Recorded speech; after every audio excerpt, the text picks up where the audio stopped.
What's up, guys? It's Brian again from LakeHickoryScuba and Marina. Today's video is going to be on how to store technical dive gear when on a dive boat. Now, a W.G. Montgomery contacted me on Scuba Board and asked if I could make a video comparing, say, technical dive gear to recreational dive gear and how I personally store that gear. Now, unfortunately, there's not going to be one concrete way of doing things that may or may not help you depending on what size vessel you're on. One of the things that we got to take into consideration is anytime that you pay to be on a dive charter, there's other people that's paid to be there as well. And we need to respect their personal space, if you will, as far as not having gear strewn out.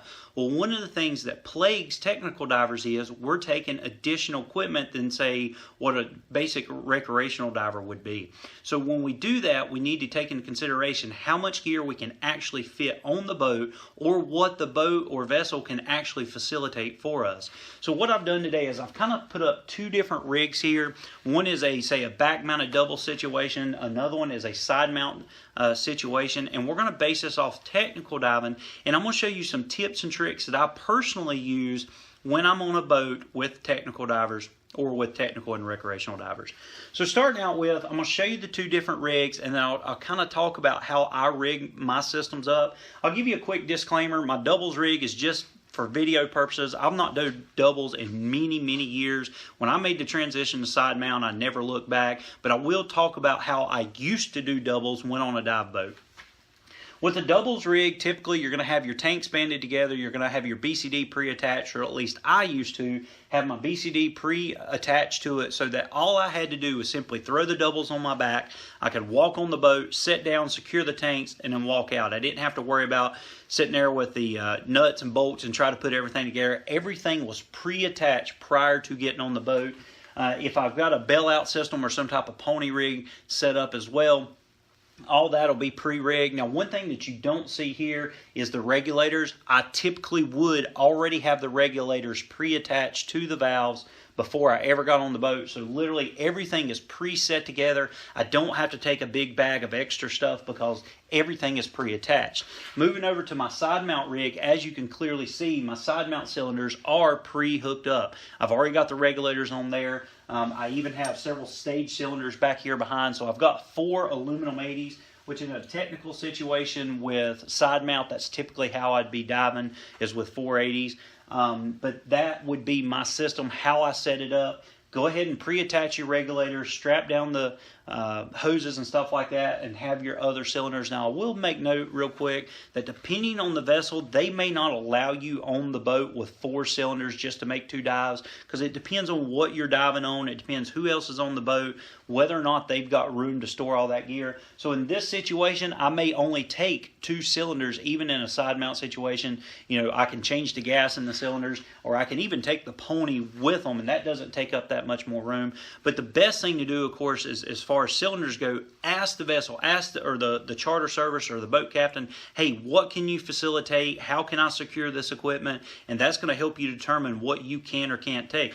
You may be in a technical diving situation where you're not allowed to take doubles. You can only take, say, one single high pressure steel because of storage purposes. You know, if I'm diving doubles and I'm going to be making 2 extremely deep dives, I may be having 2 sets of doubles. That's 4 cylinders just like it is here. They may not have the room to facilitate that. So always ask the charter service before you walk on board, what can you facilitate? And usually do that weeks in advance. Give them a call and say, hey, this is what we're coming down to dive on. What can you facilitate? And that's going to help determine what you take with you. Now, as far as other gear goes, since I've already got everything pre-rigged, my BC rig, my regulators rig, in this particular situation with side mount, my regulators are already rigged up. Of course, I would just wear my BCD on my back. I'd walk on.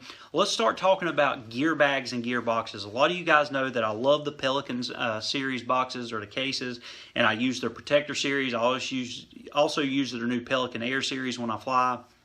And so, you know, unfortunately, a lot of vessels will not facilitate these big boxes, so you're going to have to look at some other type of gear bag. And I prefer actually the mesh style bags when I'm on a boat, simply because I can drain gear, it allows gear to dry, it keeps everything nice and neat. The backpack bags are very nice because they're easy to walk in and on the boat. The duffel style bags tend to hold a little bit more, but they're a little bit harder to deal with. But the mesh style bags are kind of my go-to choice, say if I'm out in the ocean somewhere. Locally, say on a pontoon or something, I may use my box just as an additional storage. But you know, primarily bags is what works great for me on a boat. Thinking about other accessories, flashlights, slates, things like that, I'll go ahead and actually pre-clip them off to my BC and have them there. As I'm gearing up, I can very easily unclip, put my light on my wrist or whatnot, wherever it goes, and then of course put my gear on and go dive.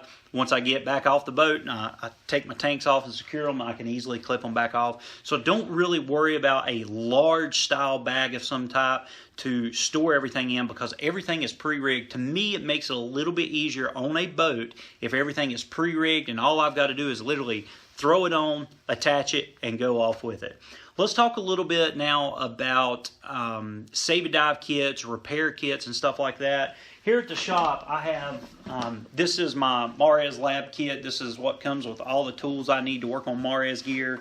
And there's a lot of neat stuff in here, an IP gauge, and you know, all different types of wrenches and gauges, and everything I need to work on Mares equipment, whether it's a BCD and a regulator. Now, obviously, I'm not going to be taking that on a boat just because it's way too much. Anytime that you have a problem on a boat, you're not going to be doing a complete overhaul. All you're going to be doing is throwing say a Band-Aid on something, replacing an O-ring or whatnot, just to get you back in the water so that you're not having to abort the rest of the day's diving. And then, of course, once you get back to the shop or your local shop, you can fix that gear. So what do I do for storing items like that? Well, I've got several different options depending on how much room I got. This is my little personal save-a-dive kit. You've seen plenty of my videos with this box here. And this is usually what it either stays in my truck or I take it to the quarry with me or I'll throw it on the boat with me. And it's great because I got a lot of the same tools that are in there, but they're a lot smaller and more compact. I've got plenty of O-rings, fin straps, mast straps, things like that go in this box. Now, if I'm very limited on space, I use a smaller style box. Now with a smaller style box, understand you're not going to be able to take everything in this as what you could one of those other boxes. So one of the things I do is I utilize different types of multi-tools. Now typically divers, we like our wrenches and we have a whole slew full of wrenches. One that I really prefer, Trident makes these little flat wrenches and it's 6 different sizes, and as you can see they come in a nice little compact thing, and of course obviously they can go in the box and not take up hardly any room whatsoever. So that's one really great option that you can do while on the boat. These adjustable wrenches work good too. You can pick these up at any dive shop, or you can actually get them at Walmart pretty inexpensive. Another thing that I really like are these little multi-tools. Now these 2 little tools go with me everywhere. Typically if I'm on a charter service and I don't want to take a box, these go in my pocket. I put one in each pocket. This is for regulator hoses and picks, screwdrivers, anything that you need. This little multi-tool here works phenomenal. And this is a little tank valve tool, and it's got a couple of regulator tools as well. I've got different size Allen heads here for port plugs. I've got an Allen head that I can take, say, the insert out of a yoke system. If it's a Pro-K valve, I can pull the yoke out and make it into a DIN system. This is your turn knob for your tank valve. I've got an O-ring pick, a Schrader valve tool here so I can fix low pressure hoses, screwdrivers, flathead, Phillips head. All these different tools work great for what I consider quick fixes. That means you're on the dive boat, you put your gear together, and all of a sudden you got an issue. You can fix it real quick, throw a Band-Aid on it, go dive. You don't have to abort your dive. And then once you're done diving that day, come back to your shop, your local shop, or even your house if you know how to work on your own gear, and you can fix it with your bigger kit. So these right here is what I take when I'm out on a dive boat. I don't worry about that large save-a-dive kit, if you will. Last couple things I want to talk about. One is your main diving gear, such as your fins and mask and stuff like that. You know, when you buy a new mask, it comes with a box, a mask box, and typically I throw them away. I never use them. But one thing that you can do, like this mask box here, I've made into a save-a-dive kit box. So you can use that to put your small little accessories and tools in.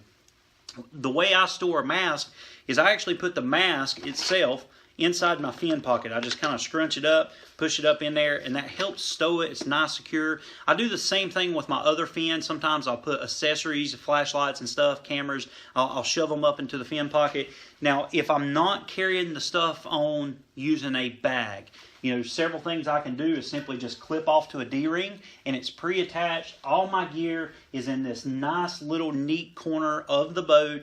I'm not invading anybody else's personal space with that. I'm not being the diving slob where I got gear thrown, everything. Everything's pre-attached. I'm not going to lose anything. It's clipped off with, say, bolt snaps and stuff like that. In a side mount diving situation, I can very easily, if the tanks are close enough, I can simply just secure my fins in between the cylinders, which is typically what I'll do.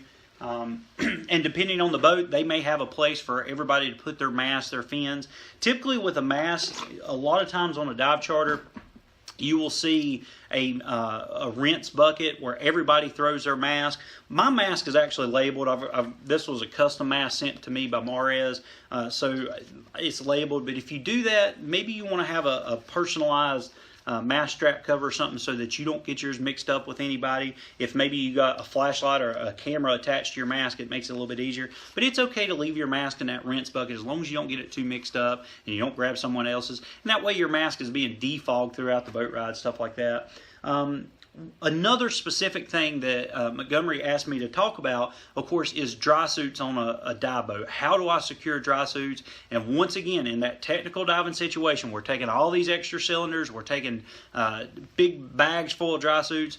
There's no one concrete way of doing it that makes it to say this is the only way to do it.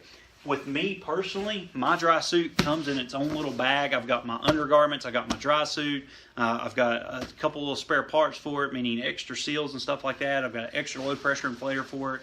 I keep everything in here. So one thing that I'll do is actually utilize this bag as Excel. I can actually take my Save a Dive kit box. It can go in this bag as well. There's plenty of room left over. I can put my spare mask, my flashlight, and I try to put everything in one bag so it's nice and neat. I can slide it up in there. Once again, everything else is pre-clipped off, ready to go. Regulators pre-attached. So I try to minimize as much as possible. Now, once again, this is what works for me. I'm not telling you this is how you got to do it because I don't know what type of vessel you're going to be on. I don't know how many cylinders, what type of cylinders you're going to be taking. Me personally, I've switched over many years ago to the side mount, never looked back. So usually in a technical situation, I have 4 aluminum 80s that I take with me, and occasionally I'll take an extra bell out depending on what the diving calls for. I do take a couple other smaller bags in certain situations, like the dry bag. You guys see me use the Marez XR dry bag. I believe this is the 30-liter bag. And of course, I can put other stuff in this as well, towels, sunscreen, anything like that. I try to consolidate everything in, just like when I fly with dive gear. I try to consolidate everything in into this tight, nice little tight package. It's not what I typically store my dive gear in every day because most of the time it's either hung up in the shop. My public safety gear stays stored in my truck. So there's different things that I do that's practical for individual diving situations. But guys, as far as diving with technical gear and storing technical gear on a dive boat, the first thing I would suggest you do is call that charter up, say, this is what I've got, this is what I plan on diving, can you facilitate me? And most will do their best to facilitate. They may give you limits. Well, if you're going to be diving doubles, we're going to do a deep dive and a really, really shallow dive. You don't need 4 cylinders. You understand it's their vessel. They make the rules. You may have to find another charter that can facilitate you if they don't. But guys, keep it simple, stupid. The KISS method has always worked for me. KISS, keep it simple, stupid. Try to keep everything as simple as possible, especially when on a boat, and I think you'll be much better off. But WG Montgomery, thanks for the question on Scuba Board. I hope this kind of answers your question, and I apologize if I can't give you one concrete way of doing things because my systems change all the time. How I store gear changes depending on what type of vessel I'm on. But hopefully some of these tips and tricks, like having your regs pre-attached pre-attached or your BC pre-attached and your regs, hopefully these tips and tricks will help you. Just remember, be respectful of other divers when you're on that vessel.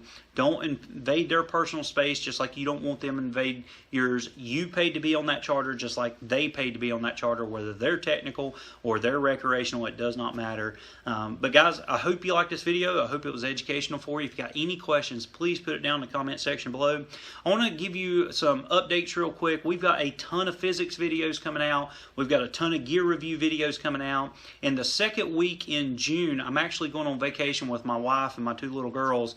And so we're planning on to do our live Q&A session while I'm on vacation. I don't quite have the date yet. It's probably going to be June 13th, June 14th, somewhere. One of those 2 days is what we're shooting for. But it's probably going to be between, say, the 6 o'clock and 7 o'clock time frame in the evening, 6 p.m., 7 p.m. And, of course, that'll be Eastern Standard Time for us. But what we're planning on doing is just to basically ask me anything. If you got a question, please ask. Hopefully we'll have good Wi-Fi connection where we're at, and I'll be able to answer those, and hopefully the video quality will be good for you. But put those dates in the back of your mind. If you got a question, write it down. I'll try to answer it during that live Q&A. And we may do a 20 to 30 minute live Q&A. I'm not sure we'll go too much longer than that, but because like I said, I'm going to be on vacation with my family. I want to spend time with them, but definitely keep that in the back of your mind. If you got any video suggestions for us, please write them down in the comment section below. Let us know. I've got a board of video, or a whole board of video suggestions right now. I've got about 50 videos that we're needing to shoot, and it just takes time to do it. But guys, I appreciate you watching the video. Please share this video. If you got any questions, put it down in the comment section below. If you like it, smash that like button for me. As always, make sure you follow us on Instagram and Twitter, like us on Facebook, pin us on Pinterest, subscribe to us here on YouTube, and as always, guys, we appreciate your business. Guys, we really appreciate you watching our videos. If you liked it, make sure to give us a big thumbs up. If you're not a subscriber, simply hit that subscriber button for us and make sure you hit the little bell to turn on all notifications. If you want to see some other cool videos, make sure to click these links here. They could be scuba tips, they could be diving videos, search and recovery videos, or gear reviews. Once again, guys, we really appreciate it.